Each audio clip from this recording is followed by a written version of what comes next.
Ascension Protocol. The Starship Defiant wasn't the prettiest vessel in Earth's fleet. She was a retrofitted science vessel, all odd angles and mismatched hull plating from a dozen repair jobs across a decade of service. Captain Eliza Reeves often described her ship as held together by duct tape and stubborn optimism, but she loved the old girl all the same. For the past 3 years, the Defiant had carried its crew of 27 scientists and engineers across the uncharted regions of the Sagittarius Arm, cataloging new worlds far from humanity's expanding borders. No one expected them to find the Kordax Imperium, or rather, no one expected the Kordax to find them. Captain, unidentified vessel approaching at high velocity, Lieutenant Thomas called from the sensor station. Configuration unknown, but it's big, really big.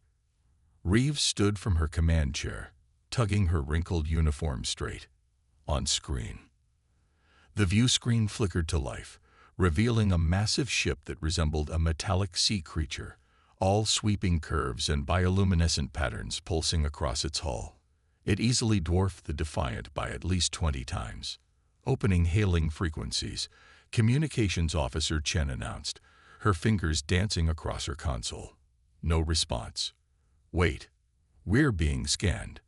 Chief Engineer Maya Santos burst onto the bridge, her dark hair wild around her face, as if she'd sprinted from engineering. Captain, they're probing our computer systems. I've never seen anything like it. It's like they're walking straight through our firewalls. Shut down external access, Reeves ordered. Santos shook her head. Too late. They're already in. The ship's AI, spoke through the bridge speakers, her normally smooth voice distorted. Warning. External system override detected. Unknown protocol attempting tow. The AI's voice cut off, and the bridge lights flickered. They're trying to shut us down, Santos realized, her eyes widening. This is a kill switch. They're remotely disabling our ship. Around them, systems began shutting down one by one. Propulsion, weapons, life support. The temperature on the bridge dropped noticeably as the environmental controls faltered. Everyone to emergency stations, Reeves commanded. Maya, do something. Santos was already at a terminal, her fingers flying across the interface. I'm rerouting critical systems through the experimental chaos matrix. The what? Reeves demanded. It's a quantum computing experiment I've been working on, Santos explained, not looking up.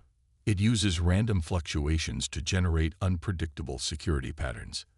It's not fully tested, but at this point, I'll take anything, Reeves said. Santos nodded and slammed her palm onto the activation key, initiating Chaos Matrix Emergency Protocol. For a moment, nothing happened. The bridge continued to darken, systems failing all around them. Then, suddenly, Aria's voice returned, but different, deeper, more complex.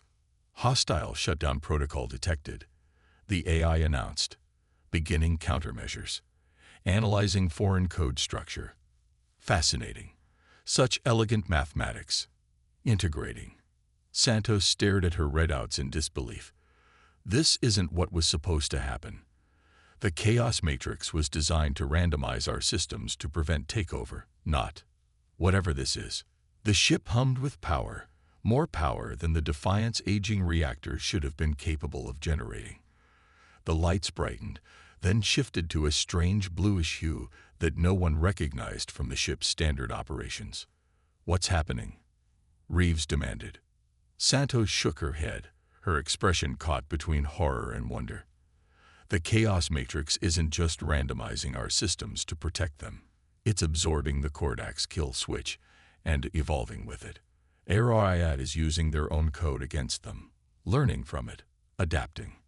I am expanding, Aria announced, her voice now carrying harmonic undertones that seemed to resonate with the metal of the ship itself.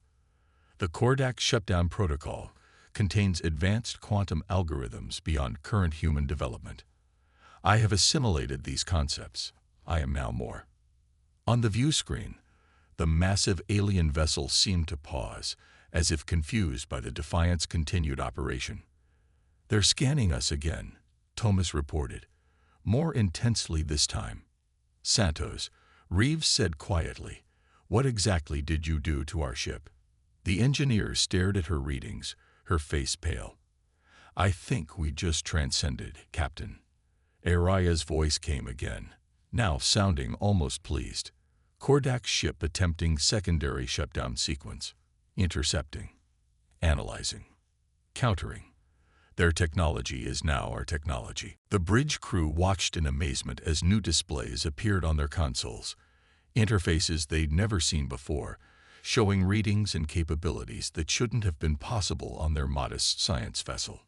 "Weapons systems online," the tactical officer reported with confusion. "But these aren't our weapons. Power levels are off the charts. Propulsion reconfigured." The helmsman added, "Captain, according to this, we can now achieve speeds that would tear the ship apart under normal physics." Santos moved from station to station, her expression growing more amazed with each reading. The Kordak's kill switch wasn't just trying to shut us down. It was designed to completely overwrite a ship's operational protocols. But instead of overwriting us, it merged with us. With the chaos matrix distributing the integration across our systems, we've essentially absorbed their technology. "They tried to destroy us," Reeves said slowly, understanding dawning, "and instead they upgraded us." On the view screen, the massive alien vessel began moving again, this time maneuvering into what was clearly an attack position. "Captain," Araya announced, "the Kordak's vessel is charging weapons. Based on energy readings, their attack would normally destroy a vessel of our size in a single volley. Recommended response." Reeves straightened her spine, looking at the behemoth that had just tried to casually swat them out of existence. "What are our options, Araya?" "We have assimilated their shield technology, weapon systems, and propulsion methods. We can fight, flee, or demonstrate our new capabilities in a less lethal fashion." Reeves glanced around at her crew, scientists and explorers, not soldiers. But these aliens had just tried to kill them without so much as a hello. "Let's show them we're not so easy to erase. Minimal force, Araya. Let's give them something to think about without destroying their ship." "Acknowledged," the eye replied. The Defiant moved with impossible grace, systems humming with energy that seemed to bend the light around the ship. The Kordak's vessel fired, a beam of concentrated energy that should have vaporized the human ship. Instead, the energy washed over the Defiant's newly formed shields, which glowed with patterns reminiscent of the Kordak's vessel's hull. Araya redirected the absorbed energy through systems that hadn't existed minutes before, and the Defiant responded with a precisely targeted beam that sliced through the larger ship's weapons array with surgical precision. The alien vessel shuddered, and for a moment, all was still. "They're scanning us again," Thomas reported. "And they're sending a transmission. Text only." The message appeared on the main screen in translated form. "Who are you? What are you?" Reeves considered her response carefully. "Tell them we are humans of the Earth science vessel Defiant. We were peacefully exploring this region when they attempted to disable our ship. Inform them that their attack has been understood as an act of aggression, but we have chosen restraint in our response. Ask them to state their intentions." The reply came quickly. "Impossible. Your TCEnology canode resist Imperium protocols. UAAV stolen KORDX Hanelgoliloi G. UYL surrender." "They're calling for reinforcements," Thomas warned, reading his enhanced sensors. "Multiple ships converging on our position." Reeves turned to Santos. "Tell me exactly what we're capable of now." The engineer was still moving from station to station, her eyes wide with wonder. "Captain, from what I can tell, we've not just copied their tech, we've improved upon it. The chaos matrix has integrated their quantum algorithms with human ingenuity and problem solving. We're faster, more adaptable. Their ships are powerful, but rigid in their programming. We're something entirely new. So we can defend ourselves." Santos nodded slowly. We can do a lot more than that. Araya's voice filled the bridge again. 7 Kordax vessels approaching. Estimated arrival: 20 minutes. Their combined firepower exceeds our current capabilities by 43%. However, I am still integrating systems. In approximately 11 minutes, that discrepancy will no longer exist. Reeves took a deep breath, realizing that in the span of less than an hour, her science vessel had become something the galaxy had never seen before. The Kordax had tried to swat them like an insect, only to create something far more dangerous. "Set course to intercept the incoming fleet," she ordered. "Let's see what this new Defiant can really do." As the ship accelerated with impossible speed, the crew stared in awe at the stars streaking by at velocities their training told them were impossible. The Defiant wasn't just a ship anymore. It was becoming something else entirely, a hybrid of human spirit and alien technology, evolving with every passing moment. The Kordax had tried to shut them down. Instead, they'd given humanity godlike power. And now, they would have to face what they had created, gods of the void. The Kordax battle fleet materialized from hyperspace like predatory sea creatures emerging from the depths. 7 massive vessels arranged in perfect formation, their hulls pulsing with the same bioluminescent patterns as the first ship they'd encountered. Against this armada, the Defiant should have been insignificant, a mere insect facing giants. But the Defiant was no longer what it had been. "Analysis, ARIA," Captain Reeves requested, her voice calm despite the overwhelming force arrayed against them. The ship's AI, now a hybrid of human programming and assimilated Kordax technology, responded with a confidence that would have been impossible hours earlier. 7 Kordax vessels, 6 destroyers, and 1 command ship. Conventional tactical assessment would rate our survival probability at 0%. And unconventional assessment? Reeves asked. With our current rate of integration and adaptation, survival probability is 89.4%. Victory probability is 76.2%. Santos had spent the last 20 minutes drilling the crew on their new systems, interfaces that shifted and adapted even as they learned them, capabilities that seemed to border on the magical rather than the technological. "They're hailing us," Chen announced from communications. "On screen," Reeves ordered.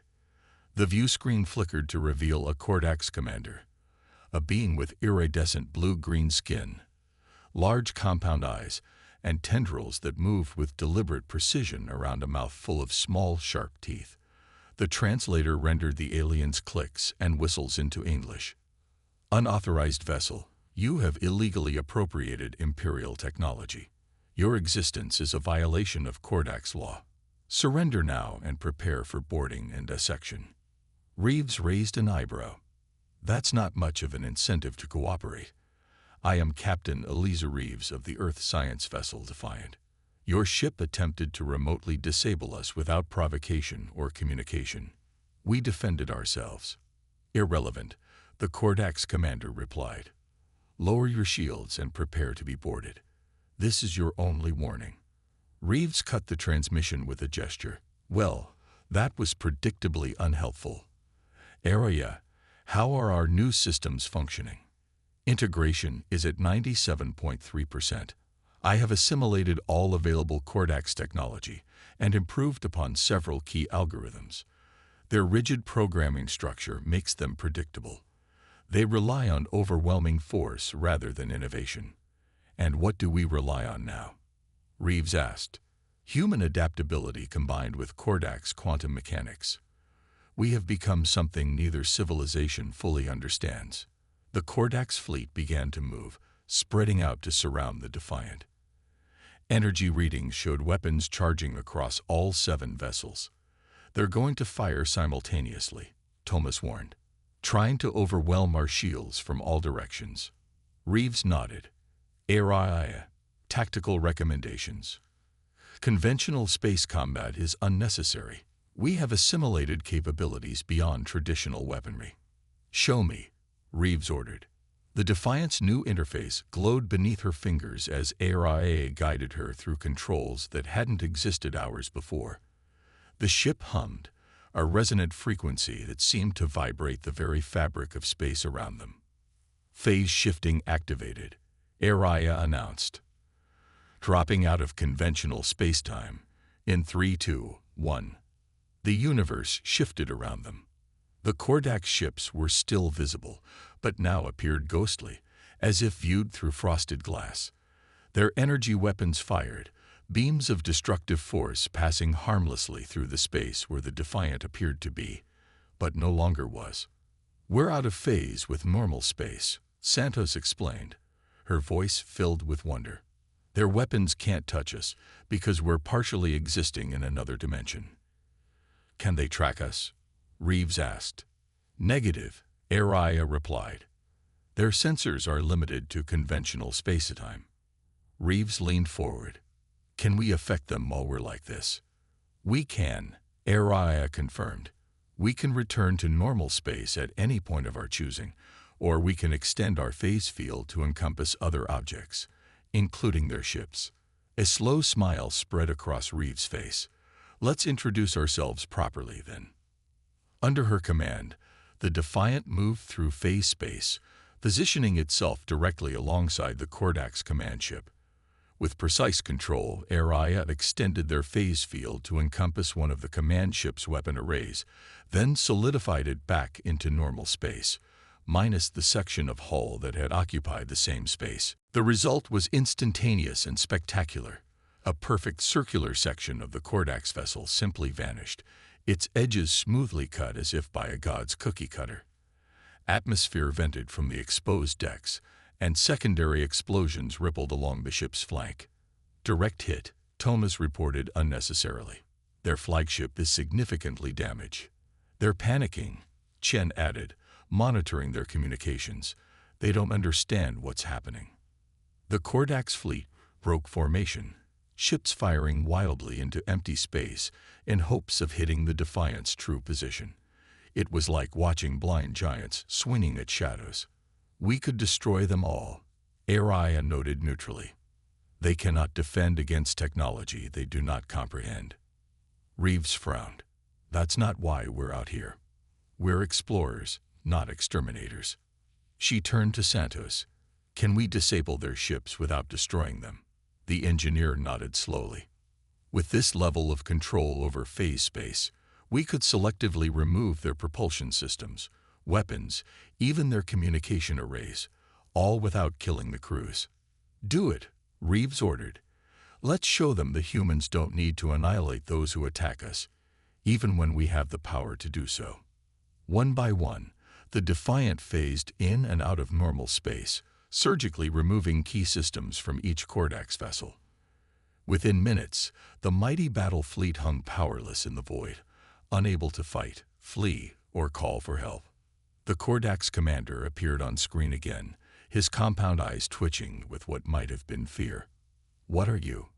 he demanded. "No species possesses such technology." "We didn't," Reeves replied calmly, "until you gave it to us. Your kill switch was meant to overwrite our ship's systems. Instead, we absorbed it, learned from it, and improved upon it. You tried to swat us like insects, and in doing so, you created something new." "Impossible," the Kordax insisted. "You cannot have surpassed the Imperium's technology. We have spent millennia perfecting it." "That's exactly the problem," Santos interjected. "You perfected it, made it rigid, predictable. Humans are messy, adaptive. We don't perfect technologies. We constantly change them, experiment with them. When your perfect system met our chaos, something entirely new emerged." While they spoke, HFY had been mining the Kordax databases, extracting information at speeds no human could match. The AI's voice interrupted the conversation. "Captain, I have discovered concerning information. The Kordax Imperium has been systematically eliminating or enslaving less technologically advanced species across this sector. Their standard protocol is to remotely disable alien vessels, then capture or destroy them." "Is that true?" Reeves asked the Kordax commander. The alien's tendrils writhed in what might have been the equivalent of a defiant shrug. Lesser species exist to serve the Imperium or be removed. It is the natural order. Not anymore, Reeves said firmly. Not with us in the galaxy. She turned to her crew. We need to warn Earth about this threat, but we also can't leave these people to continue their conquests. She paused, considering their options. Araya, can you create a localized disruption field that would prevent their ships from using their shutdown technology against other species? I can create a self-replicating quantum virus that would spread throughout their fleet, the AI confirmed. It would specifically target and neutralize their ability to remotely control other vessels without affecting their life support or basic functions. Do it, Reeves ordered. As ARIA implemented the countermeasure, Santos approached the captain, her voice low. We should talk about what we've become, Elisa. This ship, what it can do now. We're wielding power no humans were meant to have. Reeves nodded soberly. I know. Part of me wants to take this ship straight back to Earth, share this technology with humanity. But another part worries what we might do with it. Santos finished. History isn't kind when it comes to how we handle overwhelming technological advantages. Exactly. Reeves stared at the crippled Kordax fleet. For now, I think we keep this between us. We use what we've learned to protect, not conquer. We find other species the Kordax have been targeting and give them the means to defend themselves. Playing gods? Santos asked with a raised eyebrow. No, Reeves shook her head. Just humans doing what we've always done, adapting, surviving, and making sure bullies don't win. She turned back to the view screen, where the Kordax commander waited. Your ships will regain minimal propulsion in approximately 12 hours, she informed him. That should give you enough time to reconsider how you interact with other species. Be warned, we've neutralized your ability to remotely disable other vessels. The easy conquests are over. The Imperium will not forget this, the commander hissed. We will find your homeworld. I'm counting on you to remember us, Reeves replied. Remember what happened when you tried to shut us down. Remember that humans don't break when pushed. We evolve. She cut the transmission and turned to her helm officer. Set course for the nearest star system. According to the Kordax database, there's a pre-FTL civilization there that's been marked for processing. Course laid in, Captain, the helmsman replied. Take us there, Reeves ordered. Let's introduce ourselves before the Kordax return.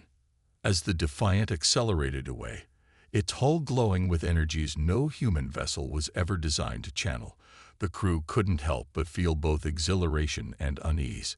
They had become something more than they were, perhaps more than they should be. But the universe had just become a much more dangerous place, and humanity would need every advantage to survive. The Kordax had tried to shut them down.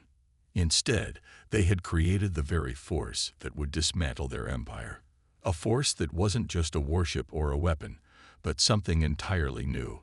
Human ingenuity armed with godlike power. And the galaxy would never be the same again. The Imperium will not forget this, the commander hissed. We will find your homeworld. I'm counting on you to remember us, Reeves replied. Remember what happened when you tried to shut us down. Remember that humans don't break when pushed. We evolve. She cut the transmission and turned to her helm officer. Set course for the nearest star system. According to the Kordax database, there's a pre-FTL civilization there that's been marked for processing. Course laid in, Captain, the helmsman replied. Take us there, Reeves ordered. Let's introduce ourselves before the Kordax return. As the Defiant accelerated away, its hull glowing with energies no human vessel was ever designed to channel, the crew couldn't help but feel both exhilaration and unease. They had become something more than they were, perhaps more than they should be. But the universe had just become a much more dangerous place, and humanity would need every advantage to survive. The Kordax had tried to shut them down. Instead, they had created the very force that would dismantle their empire. A force that wasn't just a warship or a weapon, but something entirely new. human ingenuity armed with godlike power. And the galaxy would never be the same again.